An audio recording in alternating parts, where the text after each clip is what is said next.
ছাত্ৰ-ছাত্ৰীসকল লাষ্ট ভিডিঅ'ত যি সমসত্ব মিশ্ৰণ আৰু অসমসত্ব মিশ্ৰণৰ বিষয়ে আলোচনা কৰিছিলোঁ মনত আছেনে বাৰু?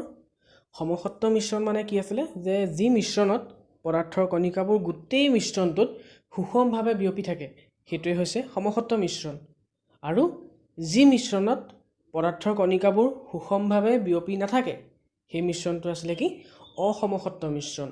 ইংৰাজী কিতা নিশ্চয় মনত আছেই।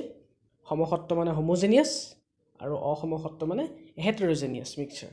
এতিয়া আমি এই হোমোজেনিয়াছ এণ্ড হেটেৰোজেনিয়াছ মিক্সচাৰৰ যিবোৰ ডিফাৰেঞ্চ প্ৰভেদবোৰ সেইখিনি আমি আলোচনা কৰিম।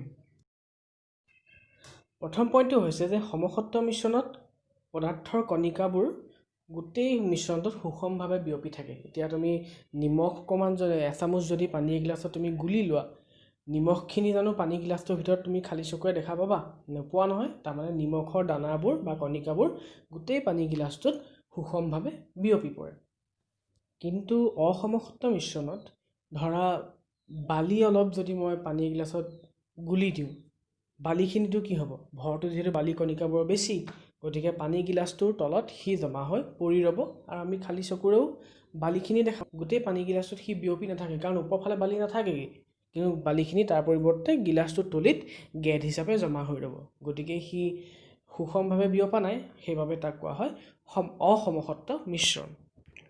২ নম্বৰ পইণ্টটো আমি যদি চাওঁ, এই যে সমসত্ব মিশ্ৰণত নিমখ পানীত নিমখ আৰু পানীৰ মাজৰ তৰপটো জানো তুমি ধৰিব পাৰিবা? নিমখৰ দানাটো ক'ত আছে, পানীৰ দানাটো ক'ত আছে, কণিকাবোৰ ক'ত আছে? নিমখৰ কণিকা আৰু পানীৰ কণিকাৰ মাজত তুমি কোনো ডিফাৰেঞ্চ দেখা নোপোৱা, জাষ্ট পানী এগিলাচ।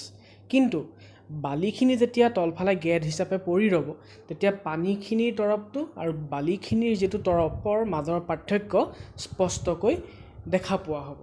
সেইটো এটা আমাৰ সমসত্ব আৰু অসমসত্ব মিশ্ৰণৰ পাৰ্থক্য।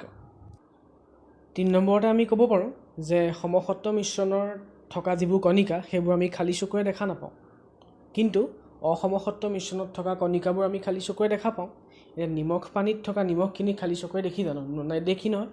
কিন্তু বালিত যিখিনি বালি পানীৰ ভিতৰত মিক্স হৈ আছিলে সেই বালিখিনি আমি স্পষ্টকৈ খালী চকুৰে দেখি আছোঁ, সেইটো এটা পাৰ্থক্যতেই পৰিব। ৪ নম্বৰ পাৰ্থক্যটোৰ কাৰণে আমি উদাহৰণ ল'ব পাৰোঁ। সমসত্ব মিশ্ৰণ বুলিলে দ্ৰৱণবোৰ পৰিব আৰু অসমসত্ব মিশ্ৰণ বুলি ক'লে প্ৰলম্বন, কলয়ত এইবোৰ পৰিব।